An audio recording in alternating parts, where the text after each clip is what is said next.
אנחנו מאמינים בני מאמינים, אנחנו מאמינים בני מאמינים, ואין לנו עמים להישואל, ואין לנו עמים להישואל, אוי אלו אלו אלובינו, אלו אלו אלובינו, אבינו שבשמיים, אנחנו מאמינים בני מאמינים. Olá pessoal, nosso assunto essa semana é os segredos da Sfirat HaOmer. Estamos agora na contagem do Homer, contando cada dia, estamos se aproximando aos poucos da festa de Shavuot, quando a gente recebeu a Torá. E essa mitzvah, a contagem do Homer, é uma mitzvah muito profunda, que temos muitos pontos a pensar e analisar e nos aprofundar. A gente começa essa contagem no dia seguinte da noite do Seder, ou seja, Pesach temos 7 dias, no primeiro dia de Pesach é o Leila Seder, no segundo dia de Pesach começa a contagem do Homer, contamos 49 dias, e no dia 50 é a festa de Shavuot, quando o povo judeu recebeu a Torá. E aqui tem algumas perguntas que a gente tem que analisar um pouquinho e refletir sobre elas.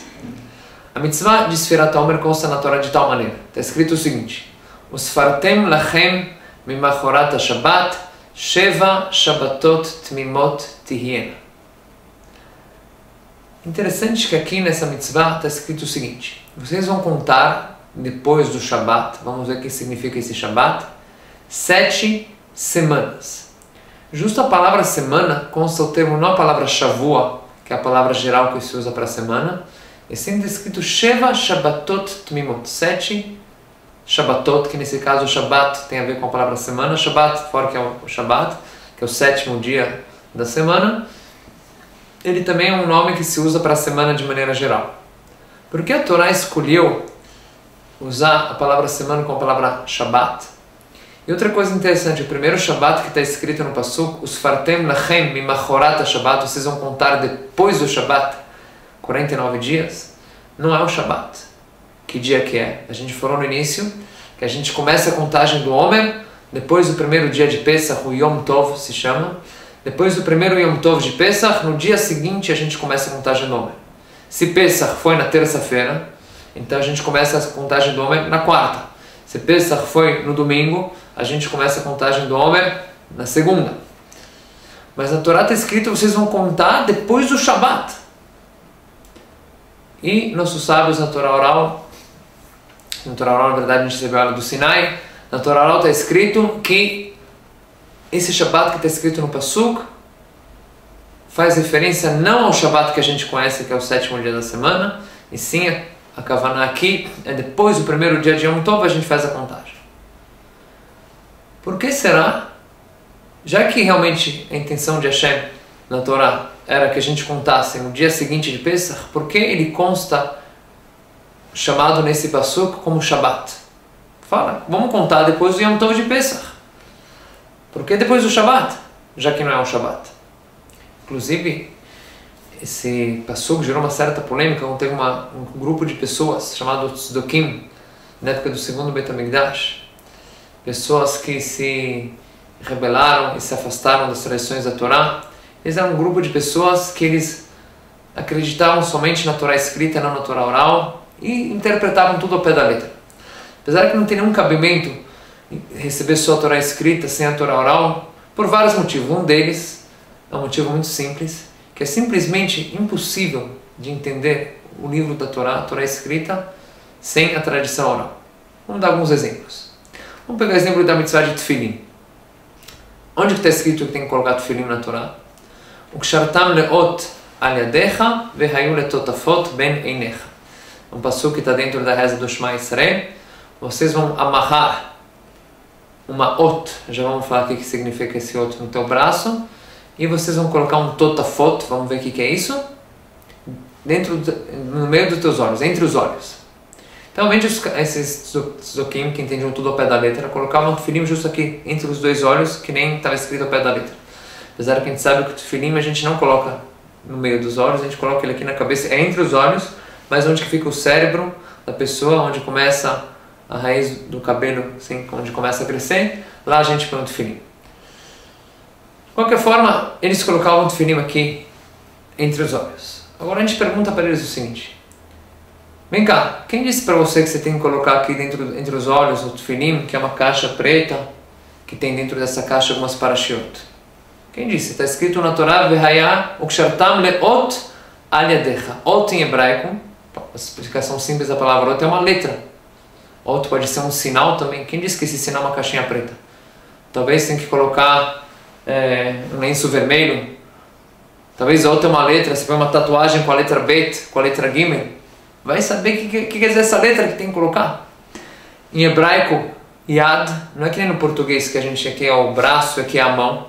A palavra yad em hebraico pode ser tanto a palma da mão como o resto do braço. Quem disse que o tefilim você coloca ele aqui? Talvez o tefilim você coloca na palma da mão, assim. Ou você coloca aqui em cima, ou no cotovelo. Quem disse que o tefilim fica aqui no braço? De onde que ele sabe? A Torá não especificou. Tudo isso veio junto com a Torá oral. A Torá escrita é simplesmente impossível de entender, decifrar esse código sem a Torá oral. Outro exemplo, veio le totafot. O que é essa palavra totafot? Não existe essa palavra em hebraico. O que é isso que tem que colocar entre os olhos? Totafot. Talvez é um óculos de sol que você coloca lá dentro. Vai saber que você tem que colocar uma lupa, talvez, sei lá. O que é esse totafot? De onde você sabe que é um tefilim, uma caixa com parashiot? Mitzvah de mezuzah. Uchtavtam al mezuzot beitecha b'sharecha. Vocês vão escrever. Escrever o quê? Talvez tenha que escrever paz e amor. Tem que escrever don't worry, be happy. Vai saber o que tem que escrever na batente da porta. Não está escrito. Uchtavtam, vou escrever ele. Escrever o quê? Talvez tenha que escrever toda a Torá. Talvez tenha que escrever Parashá Bereshit. De onde que eu sei que são exatamente as parashot do Shema que a gente coloca lá dentro da mezuzá? Tudo isso a gente recebeu na Torá oral. Outro exemplo clássico também que tem para mostrar que é um código que não dá para decifrar ele sem a tradição oral, que a Torá não tem pontuação. Não tem, também as vocais não tem.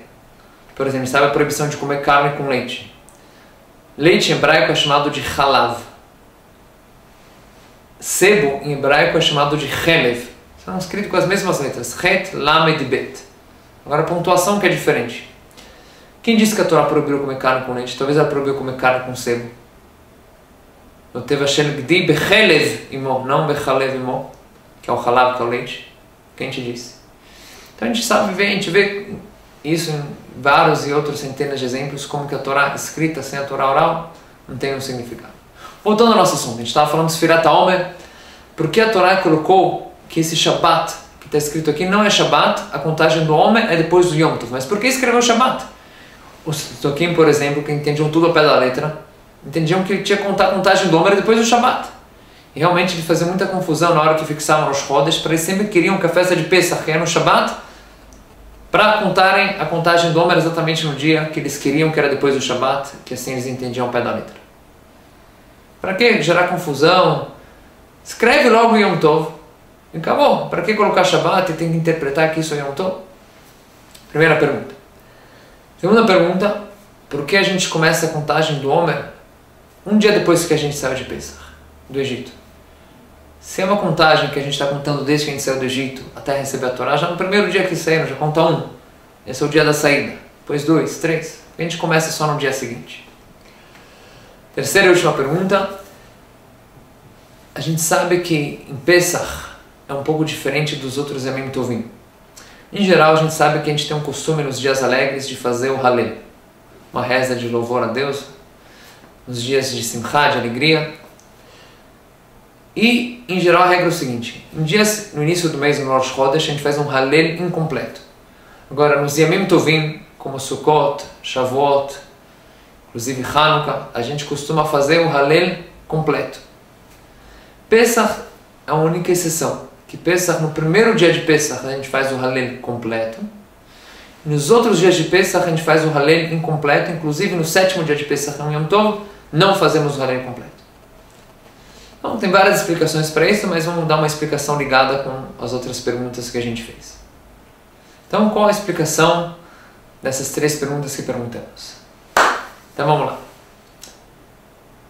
Para a gente entender a resposta disso, eu preciso fazer uma pequena introdução. A gente sabe que muitas coisas no judaísmo tem um conceito, até um conceito cabalístico profundo, que muitas vezes quando Deus quer dar alguma coisa para o ser humano, primeiro Ele dá, mesmo que o ser humano não merece, sem se esforçar muito, Ele dá isso como se fosse de presente para o ser humano, para ele sentir um pouco o gostinho, para ele ter um pouco da noção daquilo. Depois, Deus Ele retira aquilo do ser humano, para ele poder agora reconquistar aquilo com seu próprio esforço, com seu próprio suor, e chegar de novo naquele nível inicial que Deus colocou ele no início, que era de presente, sem o mérito dele. Agora, com seu próprio suor, com sua própria força, com seu próprio trabalho, ele vai chegar naquilo de novo. Vamos pegar alguns exemplos. É escrito quando a pessoa está na barriga da mãe, sim, não o bebê ou o vizinho, sim, a alma da pessoa quando está na barriga da mãe, a alma do ser humano, naquele instante, é ensinada para ela toda a Torá. No Salmo, uma coisa infinita. Então a gente estuda a Torá, que é uma coisa muito grande e abrangente, mas só que a gente está ainda fora do corpo, a alma não penetrou completamente no corpo, só quando ela nasce, que a alma entra realmente dentro do corpo, de uma maneira completa. Então, a nossa alma na barriga da mãe, a gente estuda toda a Torá por lá. Quando a pessoa nasce, a gente, obviamente a criança nasce, nem falar ela lembra, esquece de tudo, e toda aquela Torá que ela estudou na barriga da mãe, ela esqueceu. Então muita gente se questiona, para que eu estudar toda a Torá na barriga da mãe? Logo a gente vai nascer e vai esquecer tudo mesmo. Para que estudar para esquecer? Já não ensina nada e depois vai e aprende. A resposta é o seguinte, aquilo que a gente falou. Muitas vezes no judaísmo Hashem dá para a pessoa sentir o gostinho daquilo, chegar no nível máximo. Deus coloca a gente lá em cima. Você está vendo? Você se conectou com aquilo, você já tem alguma ligação com aquilo? Tá bom, agora eu te lá embaixo.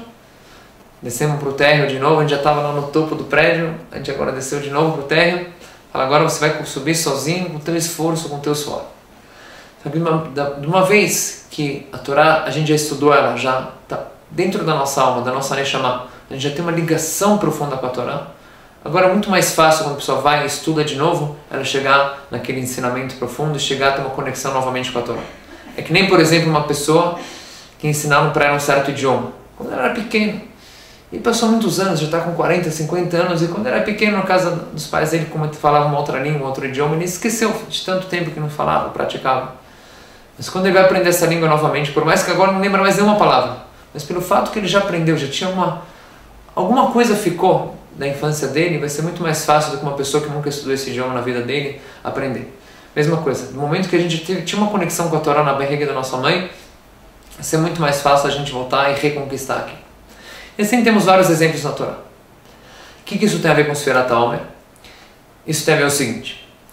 Está escrito nos livros místicos, nos livros de Kabbalah, eles trazem o seguinte, que tem uma diferença básica entre o primeiro dia de Pesach e os outros dias de Pesach. No primeiro dia de Pesach acontece uma coisa fantástica, realmente uma noite muito especial, muito grande. Está escrito que a gente saiu do Egito rapidamente. Bechipazon yatzanu mimitzrayim. Explicação simples é que a gente está com a pressa de sair, nem deu tempo do pão fermentar, saímos correndo do Egito. Se a gente for ver dentro do Midrash, assim, a primeira vez não dá para entender o que ele diz, está escrito que foi um Chipazon shel Shechina. O que é esse Chipazon da Shechina, da presença divina? Teve como se fosse acelerou o processo do quê? Então está escrito que na noite de Pesach, nossa alma, a gente estava, quando estava no Egito, no nível 49 da impureza, estava lá no fundo do poço. E Deus, naquele momento, levantou a gente do fundo do poço e levou a gente lá para o topo, para o nível super elevado. Na noite de Pesach a gente vai subindo de nível, cada etapa da noite do cedo a gente está como se fosse um elevador assim, que a gente sobe do subsolo que a gente estava lá em Pesach, abaixo nos níveis de impureza, a gente sobe lá para cima no nível de pureza muito grande. Tudo isso sem a gente merecer ainda, sem um trabalho, sem um esforço, como se fosse de presente que Hashem dá por cada Yehudi na noite de Pesach. Só que essa grande luz que a gente, esse brilho que tem na nossa alma na primeira noite de Pesach, não é uma coisa que fica para sempre. A gente sente um pouco desse gostinho, está nesse nível espiritual elevado, naquela luz grande, especial, mas no dia seguinte, no segundo dia de Pesach, todo aquele brilho vai embora. Sumiu. Agora, por quê? Por causa que agora a gente tem que reconquistar aquele nível elevado que a gente chegou na noite de Pesach, através do nosso esforço, do nosso trabalho, como falamos antes. ficou alguma coisa dentro da gente e agora é mais fácil a gente reconquistar aquilo de novo. Então, durante a contagem do Omer, cada dia que passa, a gente vai subindo mais um nível, mas agora não tão rápido. Esse ripazon da Shekhinah que a gente falou, essa velocidade que foi tudo rápido na saída do Egito, isso foi rápido não só na correria que a gente saiu do Egito, mas foi rápido também nos níveis espirituais. No nível que a nossa alma chegou, foi tudo de uma vez só. Pá, do nível 0 para o nível 49, rapidamente a gente se elevou no fundo do poço. Só que a gente não ficou nesse nível, a gente baixou desse nível de novo e agora a gente tem que etapa por etapa. Dessa vez não rápido, não sem nosso mérito, agora com o nosso trabalho. Cada dia da contagem do Omer foi um outro nível. O povo foi se purificando antes de receber a Torá, passaram mais um nível, mais um degrau, mais uma etapa. Até que depois de 49 dias de preparação, estavam aptos para receber a Torá. Então, essa introdução que a gente fez pode responder as perguntas que perguntamos no início. Por que a gente não começa a contagem do Omer no primeiro dia de Pesach, quando a gente saiu? Porque, na verdade, nesse primeiro dia, a gente já, em um dia só, já chegou naquele nível espiritual alto e elevado. Toda a contagem é quando a gente baixou daquele nível, a gente já não está lá em cima do prédio, estamos no térreo de novo. Já baixamos tudo aquilo que a gente subiu, descemos de novo. Então agora começa a contagem, que essa contagem ela faz alusão àquilo que a gente está agora etapa por etapa, subindo, primeiro degrau, primeiro andar, segundo andar, terceiro, quarto e quinto, assim vamos se elevando até chegar ao nível 49 dos portões da sabedoria, Sharei, inclusive o nome da Midrashá do Sharei Binah, os 49 portões da sabedoria, os Sharei Binah. Sharei Binah significa os portões da sabedoria, que o povo chegou antes de receber a Torá. Então, por que não, resumindo, por que a gente não começa a contagem no primeiro dia? Por causa que essa contagem é do momento que a gente baixou daquele nível que a gente chegou, a gente começa do zero e começamos a contagem. Isso também explica o porquê que está escrito que a gente conta Machorat HaShabbat. A gente pergunta, por que chama de Shabbat? Fala que começa a contagem depois do Yom Tov. Para responder isso, está escrito no livro Bnei Sachar, ele fala uma coisa muito bonita, muito profunda, ele fala assim: tem uma diferença entre Shabbat e Yom Tov, uma diferença muito básica. A santidade do Shabbat não depende do povo judeu, só depende de Hashem, só depende de Deus. O Shabbat é um dia sagrado por si só, uma Kedushá que já existe no mundo e não depende de nossos atos. É como se Deus nos elevasse no Shabbat. O Yom Tov, por outro lado, é chamado na Torá de Mikra'e Kodesh. O que quer dizer Mikra'e Kodesh? Mikro em hebraico é chamar. A gente atrai, a gente chama a santidade desses dias. Ou seja, nos Yamim Tovim, diferente do Shabbat, a santidade do dia vem através dos atos de Am Yisrael. Das mitzvot que a gente faz, a gente atrai a Kedushá para esse mundo. Não que Deus nos eleva para os mundos lá em cima, a gente puxa para cá a Kedushá. Por isso são chamados de Mikra'e Kodesh. Essa explicação que na reza de Shabbat, quando a gente santifica o dia, a gente fala Baruch Atah Hashem Mekadesh HaShabbat, que Deus santificou o Shabbat. Na Brachá a gente não cita Am Yisrael, não fala Mekadesh Israel VeHaShabbat, santificou o povo judeu e o Shabbat, porque a santidade do Shabbat não depende de Am Yisrael. O Shabbat é sagrado porque Hashem traz essa santidade, essa Kedushá para o mundo. Agora os outros Yamim Tovim, Pesach, Sukkot, Shavuot, todas as nossas festas, a gente fala na Brachá Baruch Atah Hashem Mekadesh Israel Ve'azmanim. A gente santificou o povo judeu e o tempo, as festas que tem no ciclo anual. Por quê? Por que está citado Israel? Porque a santidade desses dias depende do povo judeu. A única exceção, que é um dia que é muito parecido com o Shabbat, que é um dia que Deus nos eleva sem depender do nosso mérito, dos nossos atos, Deus nos eleva lá para cima, para os mundos lá de cima, como se fosse no Shabbat, que Deus pega a gente lá de baixo sem que dependa dos nossos atos, da nossa santidade, nada. A Kedushá que Deus põe no mundo no Shabbat, a única exceção é o primeiro dia de Pesach. O primeiro dia de Pesach acontece como um Shabbat, que Deus nos eleva lá em cima, sem depender do nosso mérito. Por isso que a Torá, que quis nos ensinar essa lição, saiba que esse primeiro dia de Yom Tov, o primeiro dia de Pesach, é um dia muito especial. Um dia que você chega num nível super elevado, mesmo que você não merece. Exatamente como o Shabbat. Por isso, quando a Torá foi relatar esse conceito, tanto na palavra semana usou a palavra Shabbat, como na palavra Yom Tov usou a palavra Shabbat, para a gente aprender que aqui tem esse conceito, que esse Yom Tov é como se fosse um Shabbat. Para responder a última pergunta que a gente fez, por que tem o Halel completo no primeiro dia e nos outros dias incompleto? Justo no primeiro dia foi aquele dia daquela luz gigantesca, aquele nível espiritual que a gente chegou alto, elevado. Então nessa ocasião a gente faz um Halel completo para mostrar essa nossa alegria, esse nível que a gente chegou. Mas já que os outros dias de Pesach são diferentes, para mostrar essa diferença que a gente não está naquele mesmo nível que a gente começou, não é que a gente está progredindo, a gente estava, desceu, agora a gente está lá embaixo. Então para mostrar essa diferença, esse é o motivo que nos outros dias de Pesach a gente faz um Halel incompleto. Que a gente vê um pouco nessa aula de hoje, dos segredos, das explicações mais profundas da Sfirat HaOmer. Saibam que essa mitzvah tem ainda muitos mais segredos por trás, muito o que estudar. E quem sabe, em outra ocasião, a gente fala um pouco mais sobre essa mitzvah. Que todos vocês tenham um Shabbat Shalom Vorach. E, Bezat Hashem, em breve temos a festa de Lag BaOmer. Que todos, Bezat Hashem, nos próximos Shurim, vão falar um pouco sobre isso também.